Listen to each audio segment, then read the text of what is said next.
तेजस्विनावधीतमस्तु मा विद्विषावहै। ॐ शान्ति शान्ति शान्तिः।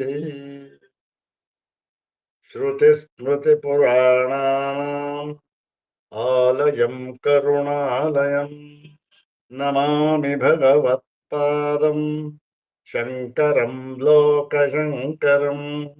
नमामि भगवत्पादशङ्करं लोकशङ्करम्। वन्दे तं सच्चिदानन्दं यतिवर्यं महामतिम् वेदवेदान्तसारज्ञं सद्गुरुं प्रणतोऽस्म्यहम्। सदाशिवसमारम्भाम् शङ्कराचार्यमध्यमाम् अस्मदाचार्यपर्यन्ताम् वन्दे गुरुपरम्पराम्। अग्रे उपस्थितेभ्यः भवद्भ्यः सर्वेभ्यो जिज्ञासुभ्यः सप्रणामं हार्दं स्वागतं व्याहरामि। श्री श्री सच्चिदानंदेन्द्र सरस्वती स्वामिपादानां कर्तृकत्वेन प्रसिद्धासु कृतिषु विशुद्ध वेदांत परिभाषा नाम्नी इयं देवभाषायाः कृतिः इदानीं विचार्यते। तत्र द्वादशो विषयः ब्रह्मात्मानुभव साधनम् इति। इमं विषयम् अधिकृत्य इदानीं विचारयामः। अग्रे तावत् श्री श्री स्वामिचरणानां प्रशस्तिश्लोकमेकं द्विवारं पठामः। प्रशस्तिश्लोकमेकं पठित्वा तेषां पादारविन्दयोः शिरसा प्रणिपत्य अनुग्रहं च प्राप्य प्रकृतं द्वादशं ब्रह्मात्मानुभवसाधनम् इति ग्रन्थभागं यथा स्वामिपादानुग्रहं विचारयामः। अग्रे तावत् श्री श्री स्वामिचरणानां प्रशस्तिश्लोकमेकं द्विवारं पठामः। ॐ कषायरहितं काषायवासं स्वरूपनिष्ठं परिपूर्णबोधं वन्दे निशं सच्चिदानन्दरूपं सरस्वतीम् इन्द्रसमानतेजम्। ॐ कषायरहितं काषायवासं स्वरूपनिष्ठं परिपूर्णबोधं वन्दे निशं सच्चिदानन्दरूपं सरस्वतीम् इन्द्रसमानतेजम्।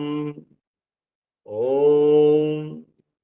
ब्रह्मनिष्ठाय विद्महे संयमीन्द्राय धीमहि तन्नः सच्चिदानन्दः प्रचोदयात्। अथ श्री श्री सच्चिदानन्देन्द्र सरस्वती स्वामिपादैः प्रणीता विशुद्ध वेदांत परिभाषा। तत्र द्वादशो विषयः ब्रह्मात्मानुभव साधनम्। ॐ अवाच्यमप्रमेयं च कार्यकारणवर्जितम् निष्क्रियं निष्कलं शान्तम् आत्मानमनुसन्धते पदवाक्यप्रमाणज्ञान सम्प्रदायविदो गुरून् नत्वा विशुद्ध वेदांत परिभाषा प्रकाश्यते। श्री श्री सच्चिदानंदेन्द्र सरस्वती स्वामिपादरवर ಒಂದು ವಿಶಿಷ್ಟ ಸಂಸ್ಕೃತ ಕೃತಿ ವಿಶುದ್ಧ ವೇದಾಂತ ಪರಿಭಾಷಾ. ಇದರಲ್ಲಿ ಈ ಒಂದು ಭಾಷ್ಯದಲ್ಲಿ ಬಂದಿರತಕ್ಕಂತಹ ಪದಗಳನ್ನ ನಾವು ಹೇಗೆ ಅರ್ಥೈಸಿಕೊಳ್ಳಬೇಕು, ಇವೆಲ್ಲವೂ ಕೂಡ ಪಾರಿಭಾಷಿಕ ಪದಗಳು. ಅಂದ್ರೇನು? ಆ ವೇದಾಂತ ಶಾಸ್ತ್ರಕ್ಕೆ ಮೀಸಲಾಗಿರ್ತಕ್ಕಂತಹ ಪದಗಳಿವೆಲ್ಲ. ವೇದಾಂತ ಶಾಸ್ತ್ರಕ್ಕೆ ಮೀಸಲಾಗಿರ್ತಕ್ಕಂತಹ ಪದಗಳು ಮತ್ತು ಅದಕ್ಕೆ ಹೊಂದುವಂತೆ ಅರ್ಥವನ್ನು ಮಾಡಬೇಕು.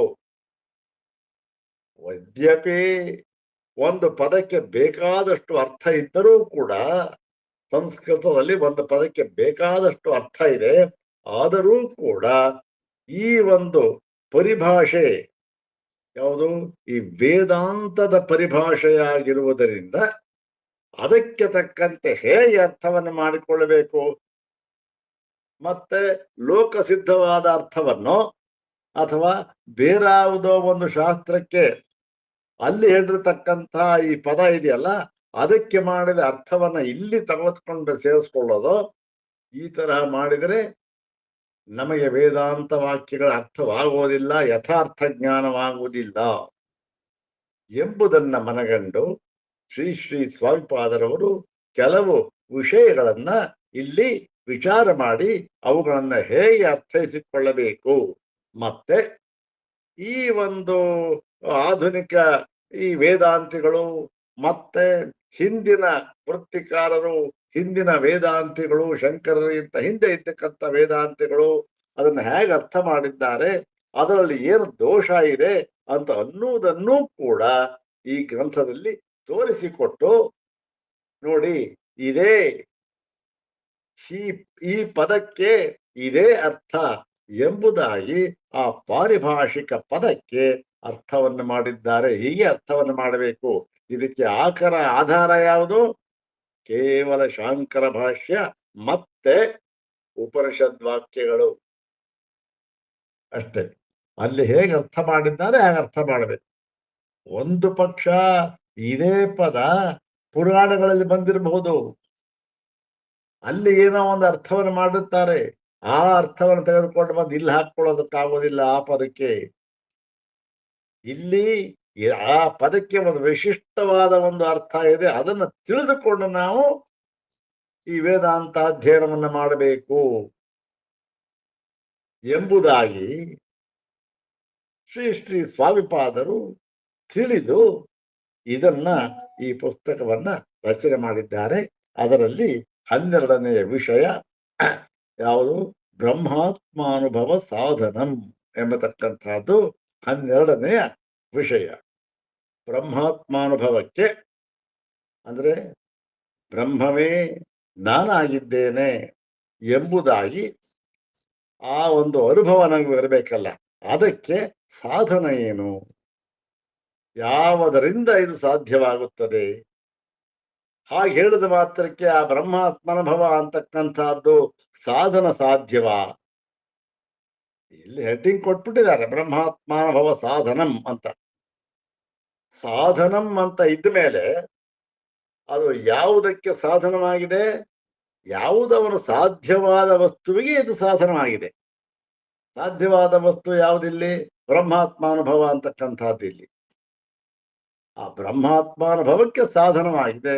ಹಾಗಿದ್ದ ಮೇಲೆ ಬ್ರಹ್ಮಾತ್ಮಾನುಭವ ಎಂಬುದು ಏನಾಯ್ತು?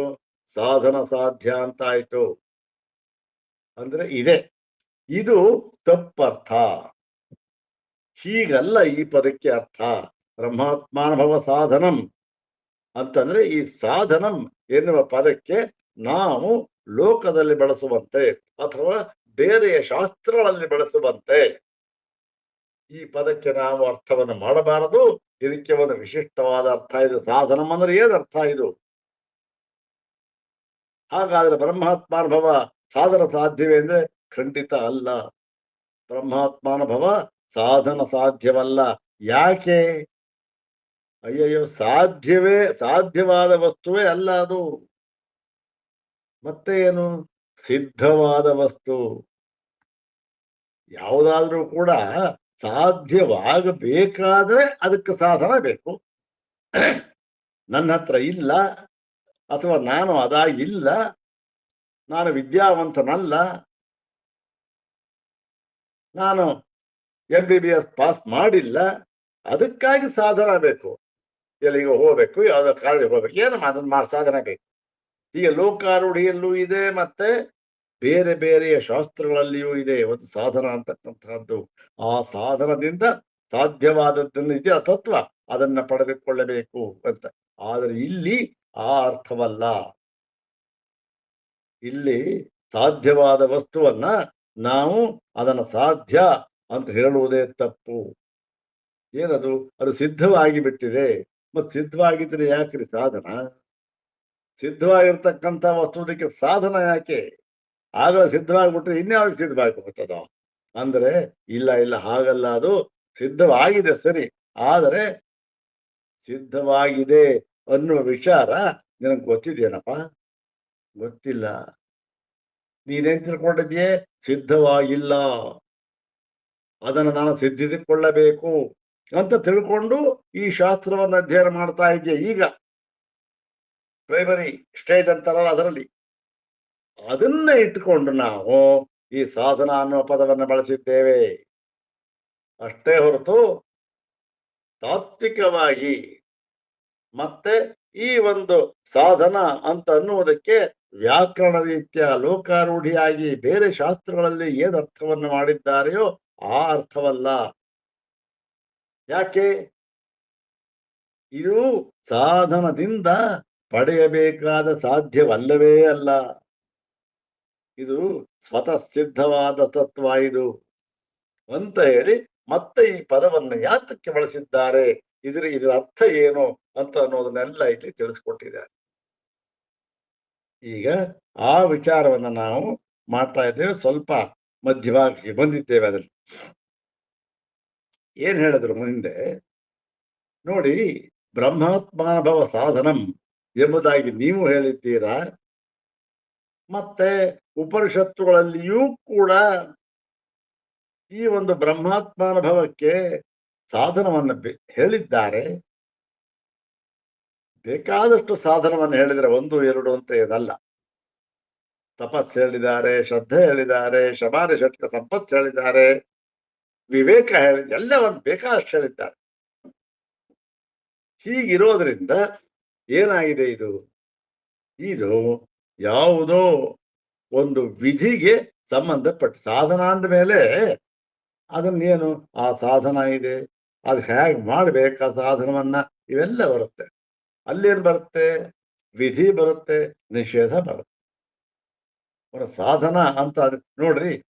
ಈಗ ನೋಡಿ, ಸ್ವರ್ಗ ಫಲಕ್ಕೆ ಜ್ಯೋತಿಷ್ಠೋಮ ಕಾರಣ ಅಂತ ಹೇಳ್ತಾರೆ. ಹೌದಾನೆ? ಜ್ಯೋತಿಷ್ಠೋಮ ಕಾರಣ ಅಂತ ಹೇಳಿದಾಗ ಜ್ಯೋತಿಷ್ಠೋಮ ಏನಾಯ್ತು? ಸ್ವರ್ಗ ಫಲಕ್ಕೆ ಸಾಧ್ಯವಾಗಿರತಕ್ಕಂತ ಸ್ವರ್ಗ ಫಲಕ್ಕೆ ಸಾಧನ ಅಂತ ಆಯ್ತು. ಅಲ್ಲಿ ಸಾಧ್ಯವಾದ ಸ್ವರ್ಗ ಫಲ ಈಗ ನನ್ನ ಹತ್ರ ಇಲ್ಲಿ ನಾನು ಪಡ್ಕೊಂಡಿಲ್ಲ, ಇನ್ನು ಮುಂದೆ ಪಡ್ಕೊಳ್ಬೇಕು, ಅದಕ್ಕಾಗಿ ಇದು ಸಾಧನ ಅಂತ ಆಯ್ತು. ಸರಿ, ಸಾಧನ ಅಂತ ಆದ್ಮೇಲೆ ಮತ್ತೇನು?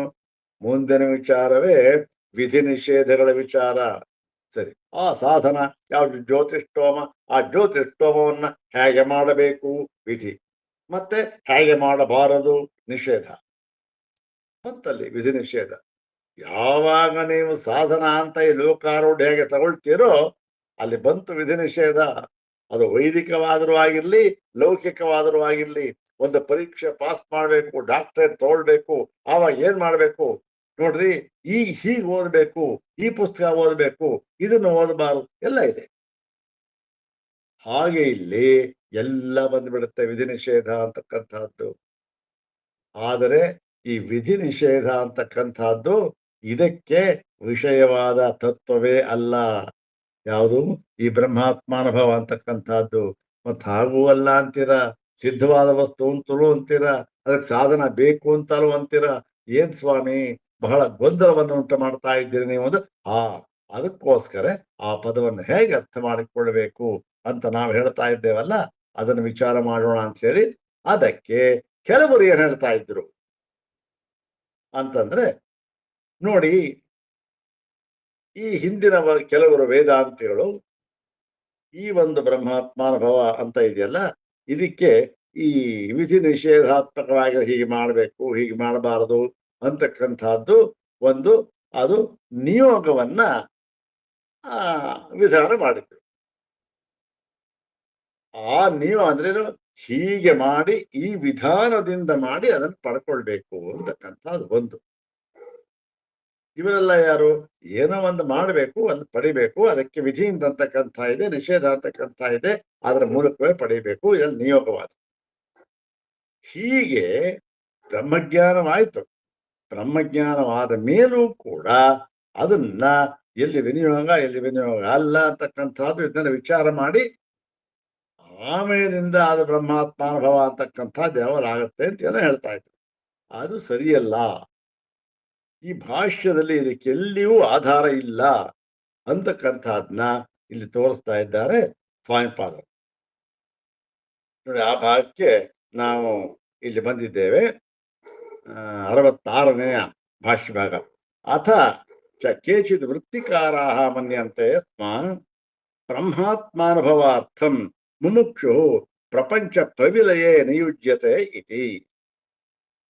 ಇಲ್ಲಿ ಹೀಗೆ ಮಾಡಬೇಕು, ಏನು ನಿಯೋಗ, ಈ ಬ್ರಹ್ಮಾತ್ಮಾನುಭವವನ್ನು ಪಡ್ಕೊಳ್ಬೇಕು ಅಂತ ಇದ್ದಾನಲ್ಲ, ಅದಕ್ಕೋಸ್ಕರವಾಗಿ ಅವನಿಗೆ ಕೆಲವು ಸಾಧನವನ್ನು ಹೇಳಿದ್ರು. ಅದೇನದು? ಒಂದು ನೋಡಪ್ಪ, ನೀನು ಪ್ರಪಂಚ ಪ್ರವಿಲಯವನ್ನು ಮಾಡಿಕೊಳ್ಳಬೇಕು. ಪ್ರಪಂಚ ಅಂತಂದ್ರೆ ಏನು? ಎಲ್ಲ ತೋರ್ತಾ ಇರತಕ್ಕಂತಹ ಪದಾರ್ಥಗಳು. ಅದು ಯಾವುದು? ಎರಡು ವಿಧವಾಗಿರ್ತವೆ ಅವು, ಹೌದ್ ತಾನೆ? ಎರಡು ವಿಧವಾಗಿರ್ತಕ್ಕಂಥ ಪದಾರ್ಥಗಳು. ಒಂದು ಬಾಹ್ಯ ಪದಾರ್ಥಗಳು, ಒಂದು ಆಧ್ಯಾತ್ಮಿಕ ಪದಾರ್ಥಗಳು. ಅಂದ್ರೆ ಯಾವುದು? ಆಧ್ಯಾತ್ಮಿಕ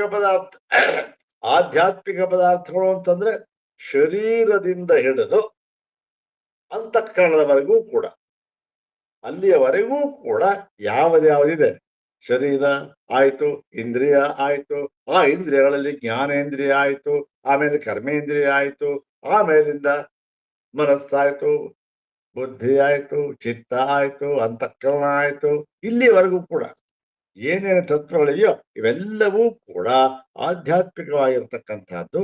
ಮತ್ತೆ ಈ ಆದಿ ಭೌತಿಕವಾಗಿರ್ತಕ್ಕಂಥದ್ದು, ಬಾಹ್ಯ ಪ್ರಪಂಚವಾಗಿರ್ತಕ್ಕಂಥದ್ದು, ನಮಗೆ ತೋರ್ತಾ ಇರತಕ್ಕಂಥ ದೃಶ್ಯ ಪ್ರಪಂಚ. ಹೀಗೆ ಎರಡು. ಇವನ್ನ ನಾವು ಪ್ರವಿಲಯವನ್ನ ಮಾಡಿಕೊಳ್ಳಬೇಕು. ಅಂದ್ರೇನು? ಪ್ರವಿಲಯವನ್ನು ಮಾಡಿಕೊಳ್ಳಬೇಕು ಅಂದ್ರೆ, ಓಹೋ, ಇದನ್ನ ಲಯ ಮಾಡಿಕೊಳ್ಳಬೇಕು, ಇಲ್ಲವಾಗಿಸಿಕೊಳ್ಳಬೇಕು. ಸರಿ, ಏನಪ್ಪ ಇಲ್ಲವಾಗಿಸಿಕೊಳ್ಳಬೇಕು ಅಂದ್ರೆ? ಎದುರು ಇಷ್ಟೆಲ್ಲ ತೋರ್ತಾ ಇದೆ, ಇಲ್ಲೋ ಅದನ್ನ ಹೇಳ್ತೇವೆ ನಾವು ಅಂತ ಅವ್ರು ಹೇಳ್ತಾ ಇದ್ರು. ಅದಕ್ಕೆ ಏನ್ ಹೇಳ್ತಾ ಇದ್ರು ಅಂತ ಅನ್ನೋದನ್ನ ಒಂದ್ ಎರಡೇ ವಾಕ್ಯದಲ್ಲಿ ಅನುವಾದ ಮಾಡಿ ಅದಕ್ಕೆ ಸಮಾಧಾನವನ್ನು ಹೇಳ್ತಾ ಇದ್ದಾರೆ ಇಲ್ಲಿ. ಅದಕ್ಕೆ ಆಧಾರ ಯಾವುದು ಅಂತಂದ್ರೆ ಈ ಒಂದು ಶಾಂಕರ ಭಾಷ್ಯವೇ ಆಧಾರ. ಆ ಭಾಷ್ಯವಾಕ್ಯಗಳನ್ನೇ ಆಧಾರವಾಗಿಟ್ಕೊಂಡು ನೋಡಿ, ಈ ಪದಕ್ಕೆ ಇದು ಅರ್ಥ, ಇಲ್ಲಿ ಎಲ್ಲಿ ಹೇಳಿದ್ದಾರೆ ಈ ತರ ಅಂತ ಹೇಳಿ ತೋರಿಸ್ಕೊಟ್ಟಿದ್ದಾರೆ. ನೋಡೋಣ. ಈಗ ಧ್ಯಾನ ನಿಯೋಗವಾದಿನಾಮಿವ ತೇಷಾಮಪಿ ಮತಂ ನ ವೇದಾಂತ ಸಮ್ಮತಮಿತಿ ಭಾಷ್ಯಕಾರ ಪ್ರತಿಪಾದಯತಿ. ಹಿಂದೆ ಏನು? ಧ್ಯಾನ ನಿಯೋಗವಾದಿಗಳಂತೆ ಧ್ಯಾನ ಮಾಡಬೇಕು ಅಂತ ಒಬ್ರು, ಇದು ನಿಯುಕ್ತವಾಗಿರತಕ್ಕಂಥ ವಸ್ತು ಇನ್ನೊಬ್ರು ಹೇಳ್ತಾ ಇದ್ರಲ್ಲ, ಆ ನಿಯೋಗವಾದಿಗಳು, ಅವರು ಅಲ್ಲಿ ಏನು ನಿರಾಕರಣೆ ಮಾಡಿದ್ರು. ಅವರಂತೆಯೇ ನಾವು ಯಾವ ಯುಕ್ತಿಯನ್ನು ಬಳಸಿ ನಿರಾಕರಣೆ ಮಾಡಿದ್ದೇವೆಯೋ ಅದೇ ಯುಕ್ತಿ ಇವರಿಗೂ ಕೂಡ ಸಮ್ಮತವಾಗಿದೆ. ಇವರು ಯಾರು? ಇವರ ಪ್ರಪಂಚ ಪ್ರವಿಲಯವಾದಿಗಳು. ಇವರಿಗೂ ಕೂಡ ಅದೇ ಯುಕ್ತಿ ಬಳಸಬಹುದು ನಾವು. ಇದನ್ನ ನಾವು ಹೇಳ್ತಾ ಇಲ್ಲ. ಏನ್ ಹೇಳ್ತಾ ಇರ್ತಕ್ಕಂಥ ಭಾಷ್ಯದಲ್ಲಿ ಶಂಕರ ಭಗವತ್ಪಾದರೆ ಹೇಳಿದ್ದಾರೆ. ಪ್ರತಿಪಾದಯತಿ, ಇದನ್ನ ಪ್ರತಿಪಾದನೆ ಮಾಡಿ ತೋರಿಸಿಕೊಂಡಿದ್ದಾರೆ. ಯಾವುದು ಅಲ್ಲ ಅಂತಕ್ಕಂಥದ್ದು. ನೀವು ಯಾತಕ್ಕೆ ಇದನ್ನ ಹಿಡ್ಕೊಂಡಿದ್ದೀರಾ ಅಂತ ಹೇಳಿ ಸ್ವಾಮಿಗಳ ಪ್ರಶ್ನೆ ಮಾಡ್ತಾ ಇದ್ದಾರೆ. ನೋಡೋಣ. ಭಾಷ್ಯವಾಕ್ಯವನ್ನೇ ಉದ್ಧಾರ ಮಾಡಿದ್ದಾರೆ. ನೋಡೋಣ. ಇದು ಈ ಹಿಂದಿನ ಒಂದು ಕೆಲವಿದಲ್ಲಿ ಹೇಳಿದ ಹಾಗೆ ಇದು ಕೂಡ, ಈ ವಾಕ್ಯ ಕೂಡ ಪ್ರಸಿದ್ಧವಾಗಿರತಕ್ಕಂಥ ಸೂತ್ರ ಭಾಷೆಯಲ್ಲಿ ಪ್ರಸಿದ್ಧವಾಗಿರತಕ್ಕಂಥ ಉಭಯಲಿಂಗಾಧಿಕರಣದಲ್ಲಿ ಬರ್ತಕ್ಕಂಥ ಆ ಸಂದರ್ಭ ವಾಕ್ಯ ಇದು. ಈ ಉಭಯಲಿಂಗಾಧಿಕರಣದಲ್ಲಿ ಕಡೆಯ ಸೂತ್ರ ದರ್ಶನಾಚ ಅಂತಕ್ಕಂಥದ್ದು. ಆ ದರ್ಶನಾಚ ಅನ್ನುವ ಆ ಸೂತ್ರ ಬರ್ತಕ್ಕಂಥ ಭಾಷ್ಯ ಭಾಗ ಇದು. ಉಭಯಲಿಂಗಾಧಿಕರಣದಲ್ಲಿ ಏನ್ ಪ್ರತಿಪಾದನೆ ಮಾಡಿದ್ದಾರೆ ನೋಡ್ರಿ. ಯಾವುದಾಗಲಿ ಉಪಾಸನೆ ಆಗಲಿ ಧ್ಯಾನವಾಗಲಿ ಯಾವುದನ್ನು ಕುರಿತು ಧ್ಯಾನ ಮಾಡಬೇಕು, ಏದನ್ನೋ ನಿಯೋಗ ಹೇಳಿದ್ದಾರೆ, ಇವೆಲ್ಲ ಇದೆಯಲ್ಲ, ಅದಕ್ಕೆಲ್ಲವನ್ನೂ ಕೂಡ ಏನಿದೆ, ಏನ್ ಧ್ಯಾನ ಮಾಡ್ಬೇಕಾದ್ರೂ ಒಂದು ಇದು ಮಾಡ್ಬೇಕಾದ್ರೂ ಒಂದು ರೂಪ ಬೇಕು, ಒಂದು ಗುಣ ಅಂತಕ್ಕಂಥದ್ದು ಬೇಕು. ಅದನ್ನ ಇಟ್ಕೊಂಡು ನಾವು ಧ್ಯಾನ ನಿಯಮ ಮಾಡಬೇಕು. ಆದರೆ ಇಲ್ಲಿ ನಾವು ಹೇಳ್ತಕ್ಕಂಥ ಈ ಬ್ರಹ್ಮ ಸ್ವರೂಪ ಇದೆಯಲ್ಲ, ಇದಕ್ಕೆ ಯಾವ ರೂಪವಾಗಲಿ ಗುಣವಾಗಲಿ ಇಲ್ಲ. ಹೇಳಿದ್ದಾರೆ ಉಪನಿಷತ್ತುಗಳಲ್ಲಿ ರೂಪ ಗುಣ ಎಲ್ಲ ಸರ್ವಕಾಮ ಸತ್ಯಕಾಮ ಸತ್ಯ ಸಂಕಲ್ಪ ಪರಿಷತ್ಸ ಎಲ್ಲ ಹೇಳಿದ್ದಾರೆ. ಹೇಳಿದ್ದರೂ ಕೂಡ ಅದನ್ನ ನಾವು ಯಾರಿಗೆ ಹೇಳಿದ್ದಾರೆ ಮತ್ತು ಯಾವ ಒಂದು ರೀತಿಯಲ್ಲಿ ಹೇಳಿದ್ದಾರೆ ಅಂತಕ್ಕಂಥದ್ದು ತಿಳ್ಕೊಳ್ಬೇಕು. ಅದನ್ನ ಹಿಂದೆ ಎಲ್ಲ ಹೇಳಿಬಿಟ್ಟಿದ್ರು. ಈ ಉಪಾಸನಾ ನಿಯೋಗ ಇವೆಲ್ಲವೂ ಕೂಡ ಅವಿದ್ಯಾವಂತರಿಗೆ ವಿಷಯವಾಗಿದೆ ಹೊರತು ವಿದ್ಯಾವಂತರಿಗಲ್ಲ. ಆದ್ದರಿಂದ ಏನಾಯ್ತು, ಇವೆಲ್ಲ ಅವಿದ್ಯಾವಂತರು ಹೇಳ್ತಕ್ಕಂಥ ವಿಷಯ. ಅವಿದ್ಯಾವಂತರು ಅಂದ್ರೆ ಅವರನ್ನು ಕಡಿಮೆ ಅಲ್ಲ, ಏನಂತು, ಯಾರಿಗೆ ಈ ಒಂದು ಬ್ರಹ್ಮಾತ್ಮೈಕತ್ವ ಜ್ಞಾನ ಅಂತ ಆಗಿಲ್ಲವೋ ಅವರೆಲ್ಲರೂ ಅವಿದ್ಯಾವಂತರು. ಅವರು ಸರ್ವಶಾಸ್ತ್ರವಿದರಾಗಿರ್ಬೋದು, ಬೇಕಾದ್ರೆ ಪ್ರಕಾಂಡ ಪಂಡಿತರಾಗಿರಬಹುದು, ತರ್ಕ ಪಂಚಾನವರೇ ಆಗಿರಬಹುದು, ಆದರೂ ಕೂಡ ಅವರು ವಿದ್ಯಾವಂತರು ಅಂತ ನಾವು ಹೇಳ್ತೇವಪ್ಪ ಅಂತ ಹೇಳಿದ್ರು. ಇಲ್ಲಿ ಅದನ್ನ ಹೇಳ್ತಾ ಇದ್ದಾರೆ ನೋಡಿ. ಆ ಸೂತ್ರದಲ್ಲಿ ದರ್ಶನಾಚಾರ ಸೂತ್ರದಲ್ಲಿ ಅಲ್ಲಿ ಏನ್ ಹೇಳಿದ್ರು, ಅರೂಪವದೇವ ಹಿತ ಪ್ರಧಾನತ್ವಾತ್ ಹಿಂದೆ ಬಂದಿತ್ತಲ್ಲ, ಉಭಯಲಿಂಗಾಧಿಕರಣದಲ್ಲೇ 4ನೇ ಸೂತ್ರ ಅಂತ ಕಾಣುತ್ತೆ. ಅದರಲ್ಲಿ ಆ ಅಧಿಕರಣದಲ್ಲಿ ಅರೂಪವದೇವ ಹಿತ ಪ್ರಧಾನತ್ವಾತ್ ಅಂತಕ್ಕಂಥದ್ದು ಎಲ್ಲ ಹೇಳಿದ್ದಾರೆ. ಆ ಹೇಳಿದ್ದರೂ ಕೂಡ ಈ ಒಂದು ಅರೂಪ ನೀರೂಪ ಅಂತ ಏನ್ ಹೇಳಿದ್ದಾರೆ, ಅಶಬ್ದಮ ಸ್ಪರ್ಶಮ ರೂಪಮ ಅವ್ಯಯಂ ಅಂತ ಹೇಳಿದ್ದಾರಲ್ಲ, ಅದೇ ಪ್ರಧಾನವಾದದ್ದು. ಅದನ್ನೇ ಪ್ರಧಾನವಾಗಿ ಹೇಳಿದ್ದಾರೆ ಹೊರತು ಈ ಒಂದು ಈ ಆಕಾರವಾದಿನಿ ಶ್ರುತಿಗಳಿದೆಯಲ್ಲ, ಆಕಾರ ಹೇಳಿರ್ತಕ್ಕಂಥದ್ದು ಇವೆಲ್ಲ ಏನು, ಯಾರು ಕೆಲವರಿಗೆ, ಕೆಲವು ಅಧಿಕಾರಿಗಳಿಗೆ, ಕೆಲವು ಸ್ಥಿತಿಯಲ್ಲಿ ಹೇಳ್ತಕ್ಕಂಥದ್ದಾಗಿದೆ ಇದು ಅಂತ ಹೇಳಿ ಅದನ್ನ ಇವಾಗ ಹೇಳ್ತಾರದ್ನ ನೋಡಿ. ಯದಪಿ ಆಹು ಆಕಾರವಾದಿನ್ಯೋಪಿ ಶ್ರುತಯ ಪ್ರಪಂಚ ಪ್ರವಿಲಯ ಮುಖೇನ ಅನಾಕಾರ ಪ್ರತಿಪತ್ಯರ್ಥ ಏವ ನ ಪೃಥಗರ್ಥ ಇತಿ. ನೋಡಿ, ಕೆಲವರು ಹೇಳ್ತಾರೆ ಈ ಒಂದು ಆಕಾರವನ್ನು ಹೇಳ್ತಕ್ಕಂಥ ಶ್ರುತಿಗಳು ಬೇಕಾದಷ್ಟು ಇವೆ. ಬ್ರಹ್ಮಕ್ಕೆ ಆಕಾರವನ್ನು ಹೇಳ್ತಕ್ಕಂಥ ಶ್ರುತಿಗಳು, ಗುಣ ಆಕಾರ ಹೇಳ್ತಕ್ಕಂಥ ಶ್ರುತಿಗಳು ಬೇಕಾದಷ್ಟು ಇವೆ. ಅದನ್ನ ಅದಿದೆಯಲ್ಲ, ಅದು ಆ ಶ್ರುತಿಯ ಅದು ಯಾತಕ್ಕೆ ಬಂದಿದೆ, ಆ ಆಕಾರವನ್ನು ಹೇಳ್ತಕ್ಕಂಥ ಶ್ರುತಿಗಳು ಬಂದಿರತಕ್ಕಂಥದ್ದು ಯಾತಕ್ಕೆ ಹೇಳಿದ್ದಾರೆ. ಅರೂಪವದೇವ ಹಿತ ಪ್ರಧಾನ ಸರಿ, ಆದ್ರೆ ಇದನ್ನ ಯಾಕೆ ಹೇಳಿದ್ದಾರೆ ಅಂತ ಅನ್ನೋದರಲ್ಲಿ ಅವ್ರು ಏನ್ ಹೇಳ್ತಾರೆ ಅಂತಂದ್ರೆ ಈ ತರ ಹೇಳ್ತಾರೆ. ಅವರು ಯಾಕೆ ಬಂದಿದೆ ಗೊತ್ತೇನ್ರಿ ಅಂತ ಹೇಳ್ಬಿಟ್ಟು, ಅನಾಕಾರ ಪ್ರತಿಪತ್ಯರ್ಥ, ಇದು ಈ ಬ್ರಹ್ಮಕ್ಕೆ ಯಾವ ಆಕಾರವೂ ಇಲ್ಲ ಎಂಬುದಾಗಿ ತಿಳಿಸಿಕೊಡುವುದಕ್ಕೆ ಬಂದಿದೆ ಈ ಆಕಾರ ಉಳ್ಳ ಶ್ರುತಿಗಳು. ಹೇಗೆ ಅದು ಆಕಾರ ಉಳ್ಳ ಶ್ರುತಿಗಳನ್ನ ಅನಾಕಾರವುಳ್ಳ ಒಂದು ತತ್ವಕ್ಕೆ ದೃಷ್ಟಾಂತವಾಗಿ ಹೇಗೆ ನಾವು ತಗೊಳ್ಳೋದು ಅಂತಂದ್ರೆ ಹೀಗೆ. ಹೇಗೆ ಅಂದ್ರೆ ಪ್ರಪಂಚ ಪ್ರವಿಲಯ ಮುಖೇನ, ಅದೇನು ಪ್ರಪಂಚ ನಮಗೆ ತೋರ್ತಾ ಇರ್ತಕ್ಕಂಥ ಅದೆಲ್ಲವನ್ನೂ ಕೂಡ ಲಯ ಮಾಡಿಕೊಳ್ಳುವುದರ ಮೂಲಕ ಅಂತ ಹೇಳ್ಬಿಟ್ರು. ಅದೇನದು, ಅದಕ್ಕೇನೋ ಒಂದು ಧ್ಯಾನ ಆಗಲಿ, ಏನೋ ಒಂದು ಹೇಳೋದು ಯಾವುದೋ ಸಾಧನ ಇದೆ ಅದನ್ನ ಮಾಡ್ಕೊಡ್ರಿ, ಲಯ ಮಾಡಿ ಅಂತ ಹೇಳಿ ಇಲ್ಲಿ ಹೇಳ್ತಾರೆ ತದಪಿ ನ ಇಲ್ಲಿ ನ ಪೃಥಗರ್ಥ ಇದೆ. ಅದಕ್ಕೆ ಅನಾಕಾರ ಶ್ರುತಿಗಳ ಅನಾಕಾರ ಬ್ರಹ್ಮವು ಬ್ರಹ್ಮಕ್ಕೆ ಯಾವುದೇ ಆಕಾರವಿಲ್ಲ ಎಂಬುದನ್ನ ತಿಳಿಸಿಕೊಡುವುದಕ್ಕಾಗಿ ಇದು ಬಂದಿದೆ ಅಂತ ಹೇಳಿದ್ರು. ಅಷ್ಟೇ ಹೊರತು ನ ಪೃಥಗರ್ಥ ಏನಲ್ಲ. ಓಹೋ, ಬ್ರಹ್ಮಕ್ಕೆ ಆಕಾರ ಇದೆ ಅಂತ ಹೇಳುವುದರಲ್ಲಿ ತಾತ್ಪರ್ಯ ಇಲ್ಲ ನಮಗೆ. ನೋಡಿ, ಅವ್ರು ಹೇಳ್ತಾ ಇರ್ತಕ್ಕಂಥದ್ದು ಅದರಲ್ಲಿ ತಾತ್ಪರ್ಯ ಇಲ್ಲ. ಮತ್ತೆ ಯಾಕೆ ಹೇಳಿದ್ದಾರೆ ಅಂದ್ರೆ, ಆ ಬ್ರಹ್ಮವು ನಿರಾಕಾರವಾದದ್ದು ಎಂಬುದನ್ನ ಪ್ರತಿಪಾದಿಸಿ ತೋರಿಸಿಕೊಡುವುದಕ್ಕೋಸ್ಕರ ಇದನ್ನ ಈ ಒಂದು ವಿಧಾನ ಇದು. ಯಾವುದೋ ಒಂದು ಕಾಲ್ಪನೆ, ಎಲ್ಲ ಒಂದು ಗುರಿ ಇದೆ, ಮುಟ್ಟೋದಕ್ಕೆ ಕಾಲ್ಪನಿಕವಾದಂತ ಒಂದು ಯಾವುದೋ ಒಂದು ಪಾಯಿಂಟ್ ಅಥವಾ ಏನು ಬಿಂದು ಅಂತ ಇಟ್ಕೋತಾರೆ, ಅಲ್ಲಿಂದ ಶುರು ಮಾಡ್ತಾರೆ. ಹಾಗೆ ಇಲ್ಲೂ ಒಂದು ಆಕಾರ ಅಂತ ಶುರು ಮಾಡಿ ಅಲ್ಲಿಂದ ಇದನ್ನ ಹೇಳ್ಕೊಂಬಂದೆ ಅಷ್ಟೇ, ಪೃಥಕ್ ಬೇರೆ ಅರ್ಥ ಅಲ್ಲ ಅಂದ್ಬಿಟ್ಟು ಹೇಳ್ತಾ ಇದೆ. ತದಪಿ ನ ಸಮೀಚೀನಮೇವ ಲಕ್ಷ್ಯತೆ, ಅದು ಕೂಡ ಸರಿಯಲ್ಲವೆಂದು ನಮಗೆ ತೋರುತ್ತದೆ. ಯಾರು ಹೇಳಿದ್ದು? ಶಂಕರ ಭಗವತ್ಪಾದರು. ಅದು ಕೂಡ ಸರಿಯಲ್ಲ. ಹೇಗೆ ಸರಿಯಲ್ಲ ಅಂತಂದ್ರೆ, ಹಿ ಪರವಿದ್ಯಾಧಿಕಾರೇ ಕೇಚಿತ್ ಪ್ರಪಂಚ ಉಚ್ಯಂತೆ ತಥಾ. ನೋಡಿ, ಪರವಿದ್ಯಾಧಿಕಾರೆ ಅಂದ್ರೆ ವೇದಾಂತ ಬ್ರಹ್ಮ ವಿದ್ಯಾಧಿಕಾರೆ ಅಂತ. ಪರ ಅಂದ್ರೆ ಹೆಚ್ಚು ಬ್ರಹ್ಮ, ಪರಬ್ರಹ್ಮ ವಿದ್ಯಾಧಿಕಾರಿ ಅಂತ ನೋಡು. ಈ ಬ್ರಹ್ಮ ವಿದ್ಯಾ ಪ್ರಕರಣದಲ್ಲಿ ಕೆಲವು ಈ ತೋರ್ತಕ್ಕಂಥ ವಸ್ತುಗಳ ಪ್ರಪಂಚ ತೋರ್ತಕ್ಕಂಥ ವಸ್ತುಗಳು ನಮಗೆ ಸಿಕ್ಕುತ್ತೆ. ಹೇಳಿದಾರಲ್ಲಿ ಏನು ಅಂದ್ರೆ, ರಥಶ್ಚ ಯುಕ್ತಾಹಿ ರಥಸ್ಯ ಹರಯ, ಇವನೇ ಆ ಕುದುರೆಗಳು, ಅವನೇನಾಗಿದ್ದಾನೆ? ಶತ ದಶ ಇತಿ ಅಯಂ ವೈ ಹಯಾ, ಇವನೇ ಕುದುರೆ ಆಗಿದ್ದಾನೆ, ಇವನೇ ಹತ್ತಾಗಿದ್ದಾನೆ, ಇವನೇ ನೂರಾಗಿದ್ದಾನೆ, ಇವನೇ ಆ ಕುದುರೆಗಳು ಅಂತೆಲ್ಲ ಈ ಒಂದು ವಾಕ್ಯ ಬಂದಿದೆ.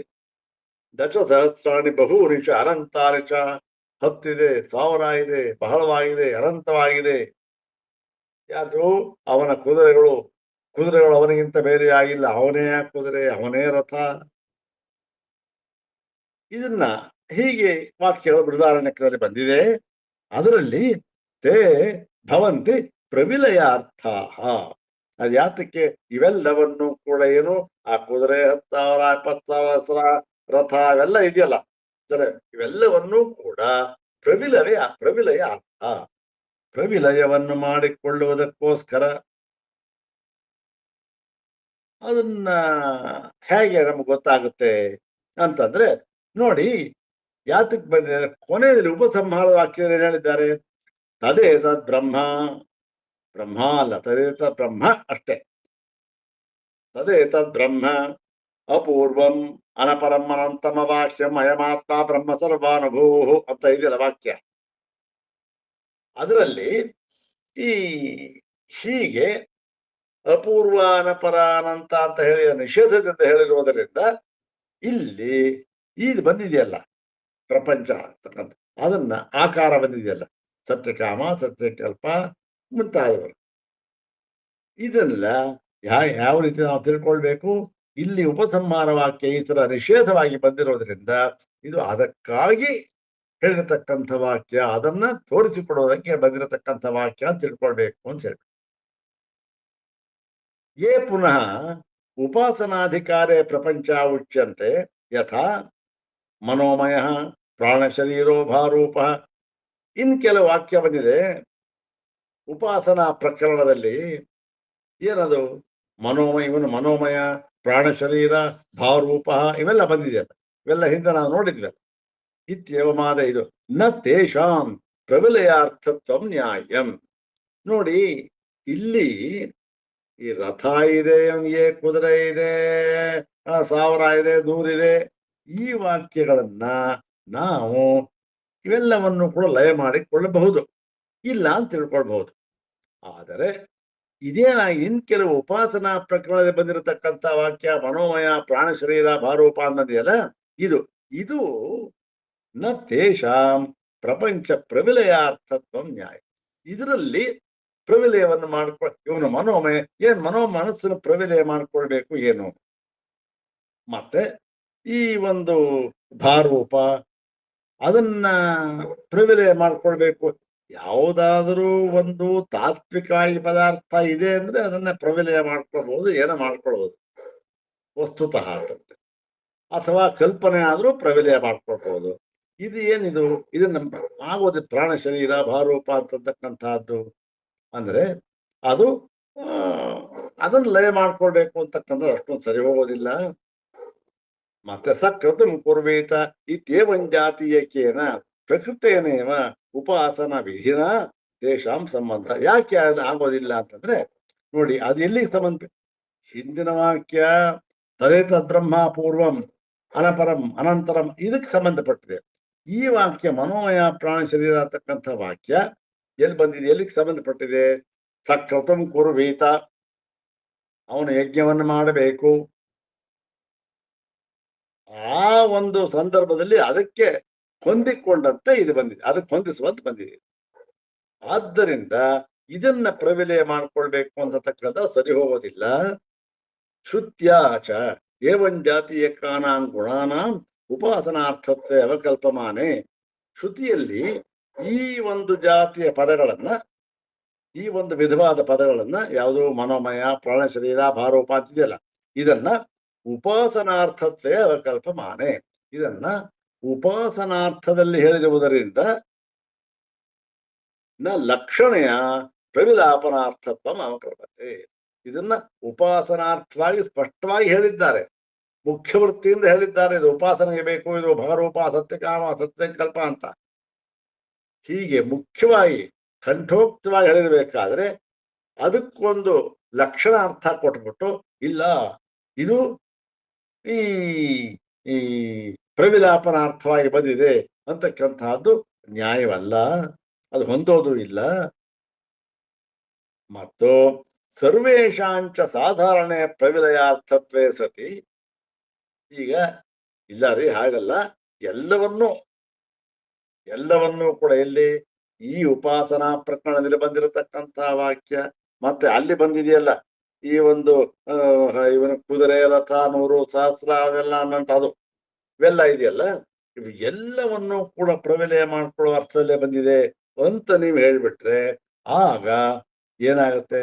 ಒಂದು ಸೂತ್ರ ಇದೆಯಲ್ಲ, ನಾವು ಹೇಳಿದ್ವಲ್ಲ, ರೂಪವದೇವ ಹಿ ತತ್ಪ್ರಧಾನತ್ವಾತ್ ಅಂತ. ಇತಿ ವಿನಿಗಮನ ಕಾರಣ ವಚನ. ಇದು ಯಾವುದಿದೆ? ರೂಪವದೇವ ಹಿ ತತ್ಪ್ರಧಾನತ್ವಾತ್ ಅಂತಕ್ಕಂಥದ್ದು ಸಿದ್ಧಾಂತಕ್ಕೆ ಪೂರಕವಾದ ವಾಕ್ಯ. ಇದು ಸಿದ್ಧಾಂತ ಇರದೆ ಬ್ರಹ್ಮವು ಯಾವ ಅಶಬ್ದಮತ್ಪರ್ಶ ರೂಪಮವ್ಯೇಮಂತಿದೆಯಲ್ಲ ಹೇಳಿದ್ದಾರಲ್ಲ, ಅದಕ್ಕೆ ಲಕ್ಷಣವಾಗಿ ಬಂದಿರತಕ್ಕಂಥದ್ದು. ಆಗ ಇದಕ್ಕೆ ಅರ್ಥವೇ ಇಲ್ಲದೆ ಹೋಗ್ಬಿಡುತ್ತೆ. ಈ ವಾಕ್ಯಕ್ಕೆ ಸೂತ್ರಕ್ಕೆ ಅರ್ಥವೇ ಇಲ್ಲ. ಎಲ್ಲವನ್ನೂ ಪ್ರವಿಲಯ ಮಾಡ್ಕೊಳ್ಬೇಕು ಅಂದ್ಬಿಟ್ಟು ಏನಿದೆ, ಏನು ಇರೋದೇ ಇಲ್ಲ. ಅದೇನಾಗುತ್ತೆ? ಅದು ಎಲ್ಲೆಲ್ಲಿಗೂ ಹೋಗುತ್ತೆ, ಅದು ಶೂನ್ಯ ಅನ್ಸರಿಕೆ ಏನೋ ಒಟ್ಟಲ್ಲಿ ಇದು ಇಲ್ಲಿಗೆ ಸರಿ ಹೋಗೋದಿಲ್ಲ. ರೂಪವದೇ ಹೋಯ್ತ ಪ್ರಧಾನತ್ವ ಅನ್ನೋದಕ್ಕೆ ಹೊಂದೋದಿಲ್ಲ ಅಂತ ಹೇಳಿ ಇತಿ ವಿನಿಗಮನ ಕಾರಣ ಇದು.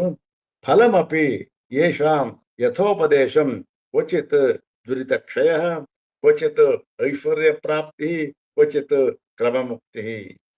ಈ ಉಪಾಸನೆ ಇವೆಲ್ಲ ಇವಕ್ಕೆಲ್ಲದಕ್ಕೂ ಕೂಡ ಫಲವೂ ಕೂಡ ಈ ಒಂದು ಬೇರೆ ಬೇರೆಯಾಗಿ ಹೇಳಿದ್ದಾರೆ. ಒಂದೊಂದು ಉಪಾಸನೆಗೂ ಕೂಡ ಏನು, ಕೆಲವಕ್ಕೆ ಈ ನಮಗೇನೋ ಒಂದು ಕೆಟ್ಟದ್ದಾಗಿರುತ್ತೆ, ಅಥವಾ ಅದನ್ನು ನಾಶಪಡಿಸಿಕೊಳ್ಳೋ ಅದನ್ನು ನಿವಾರಣೆ ಮಾಡ್ಕೊಳ್ಳೋದಕ್ಕೋಸ್ಕರನೂ ಮಾಡ್ಕೊಳ್ಳೋದು.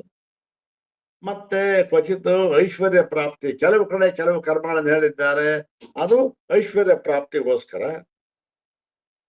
ಮತ್ತೆ ಇನ್ನು ಕೆಲವು ಕಡೆ ಹೇಳಿದ್ದಾರೆ ಅದೇನು ಕ್ರಮಮುಕ್ತಿ ಸಾಧನತ್ವೇನ, ಕ್ರಮಮುಕ್ತಿಯ ಸಾಧನವಾಗಿ ಹೇಳಿದ್ದಾರೆ. ಹೀಗೆ ನಮಗೆ ಗೊತ್ತಾಗುತ್ತೆ.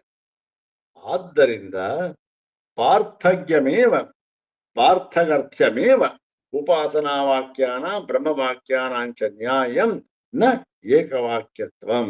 ಆದ್ದರಿಂದ ನೋಡಿ, ನಿರ್ಣಯ ಮಾಡಿದ್ರು, ಏನ್ ಮಾಡಿದ್ರು? ಇವೆರಡೂ ಕೂಡ ಉಪಾಸನಾ ಪ್ರಕರಣದಲ್ಲಿ ಬಂದಿರತಕ್ಕಂತ ವಾಕ್ಯಗಳು ಮತ್ತೆ ಈ ಒಂದು ಬ್ರಹ್ಮ ಬ್ರಹ್ಮ ಜ್ಞಾನಕ್ಕೋಸ್ಕರ ಬಂದಿರತಕ್ಕಂಥ ವಾಕ್ಯಗಳು, ಜ್ಞಾನ ವಾಕ್ಯಗಳು, ಉಪಾಸನಾ ವಾಕ್ಯ ಮತ್ತು ಜ್ಞಾನ ವಾಕ್ಯ ಇವೆರಡೂ ಕೂಡ ಎಂದಿಗೂ ಒಂದಾಗುವುದಕ್ಕೆ ಸಾಧ್ಯವಿಲ್ಲ. ಇವನೇನ್ ಹೇಳಿದ್ದ? ಇಲ್ಲ ಇಲ್ಲ, ಅದೂ ಕೂಡ ಈ ಒಂದು ರೂಪವದೇ ತತ್ವ ಇದೆಯಲ್ಲ, ಅಶಬ್ದ ಮತ್ಪರ್ಶ ಬರು, ಇದನ್ನ ತಿಳಿಸಿಕೊಡುವುದಕ್ಕಾಗಿ ಅದು ಬಂದಿದೆ ಅಂತ ಹೇಳಿದ್ದ. ಇಲ್ಲಪ್ಪ, ಹಾಗಿಲ್ಲ. ಎರಡಕ್ಕೂ ಕೂಡ ಬೇರೆ ಬೇರೆಯೇ ಪ್ರಯೋಜನ. ಬೇರೆ ಬೇರೆ ಎರಡೂ ಕೂಡ ಒಂದಕ್ಕೊಂದಕ್ಕೆ ಸೇರಿಸುವುದಕ್ಕಾಗೋದೇ ಇಲ್ಲ. ಅದಕ್ಕೆ ಬೇರೆ ಪ್ರಯೋಜನ, ಇದಕ್ಕೆ ಬೇರೆ ಪ್ರಯೋಜನ.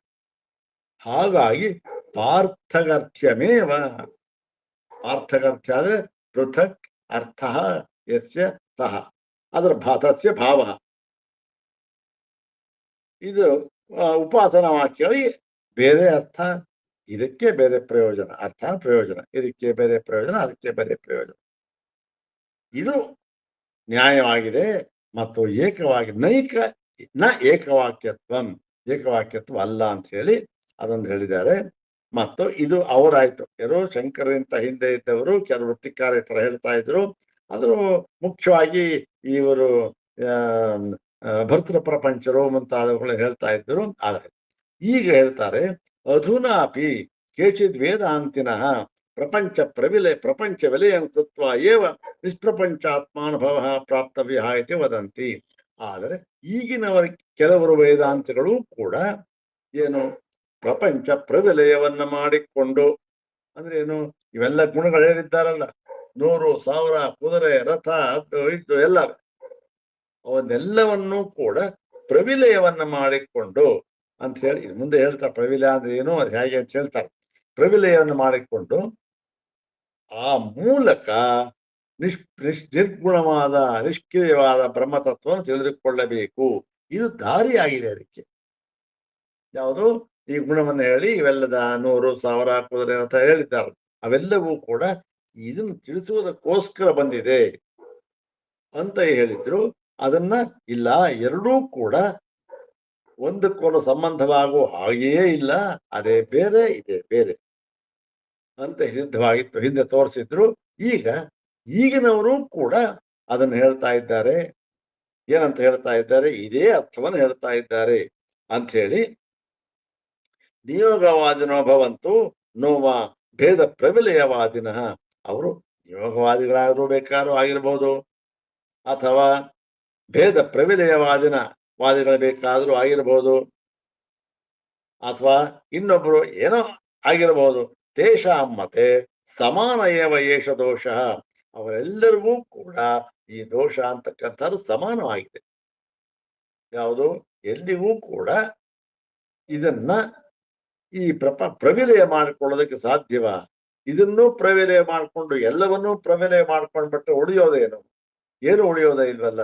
ಮತ್ತಾವುದನ್ನು ತಿಳಿಯಬೇಕು? ಮತ್ತೆ ಯಾರು ತಿಳಿಬೇಕದನ್ನ? ತಿಳಿಯುವವನು ಅಂತಲೂ ಇಲ್ಲ, ಎಲ್ಲ ಹೋಗ್ಬಿಡುತ್ತಲ್ಲ, ಯಾರು ತಿಳಿಬೇಕು? ಹಾಗಾದ್ರೆ ಬದ್ಧ ಸ್ಥಿತಿಯಿಂದ ಮುಕ್ತಿ ಇಲ್ವೇ ಎಲ್ಲವೇನ ಬೇಕಾದಷ್ಟು ಬಂದ್ಬಿಡುತ್ತೆ. ಅದು ಸರಿ ಇಲ್ಲ ಅಂತ ಹೇಳಿ ಸಮಾನ ಈ ಎಲ್ಲ ದೋಷಗಳು ಕೂಡ ಸಮಾನವಾಗಿದೆ ಇವರ ಪಕ್ಷದಲ್ಲಿಯೂ ಕೂಡ. ಇತಿ ಆದರ್ಶಯಿತು, ಹೀಗೆ ತೋರಿಸಿಕೊಡುವುದಕ್ಕೋಸ್ಕರ ಭಗವತ್ಪಾದೀಯೋಯಂ ವಿಮರ್ಶಃ ಸಮುದಾಕ್ರಿಯತೆ. ಭಗವತ್ಪಾದರೇ ಈ ವಿಷಯವನ್ನ ವಿಮರ್ಶೆ ಮಾಡಿ ತೋರಿಸಿಕೊಟ್ಟಿದ್ದಾರೆ, ನಿರ್ಣಯವನ್ನು ಮಾಡಿದ್ದಾರೆ. ಅದನ್ನ ಇಲ್ಲಿ ನಾವು ದೃಷ್ಟಾಂತದ ಮೂಲಕ, ಆ ವಾಕ್ಯದ ದೃಷ್ಟಾಂತವನ್ನೇ ತಗೊಂಡು ನಾವು ಇಲ್ಲಿ ತೋರಿಸಿಕೊಡುತ್ತೇವೆ ಅಂತ ಹೇಳಿ ಈ ಮುಂದಿನ ಭಾಗವನ್ನ ಈ ಈಶ್ವರವರು ಕೆಲವರು ಹೇಳಿದ್ದಾರಲ್ಲ, ಅದನ್ನ ಹೇಳಿದ್ದಾರೆ. ಅದನ್ನ ಮುಂದಿನ ಭಾಗದಲ್ಲಿ ನೋಡೋಣ. ಈ ಮುಂದಿನ ಭಾಗದಲ್ಲಿ ಇದೊಂದಾದ್ರೆ ಆಮೇಲೆ ಏನಿಲ್ಲ, ಸ್ವಲ್ಪ ಕೊಂಚ ಬಹಳ ಬೇಗ ಹೊರಟೋಗ್ಬೋದು. ಆ ಥರ ಎಲ್ಲ ಗೊತ್ತಿರತಕ್ಕಂಥ ವಿಚಾರ ಮೇಲಿಲ್ಲ. ಈ ಮುಂದಿನ ಭಾಗವನ್ನ ಮುಂದಿನ ಭಾಗದಲ್ಲಿ ನೋಡೋಣ. ಓಂ ಶಾಂತಿ ಶಾಂತಿ ಶಾಂತಿ. ಓಂ ತತ್ಸತ್.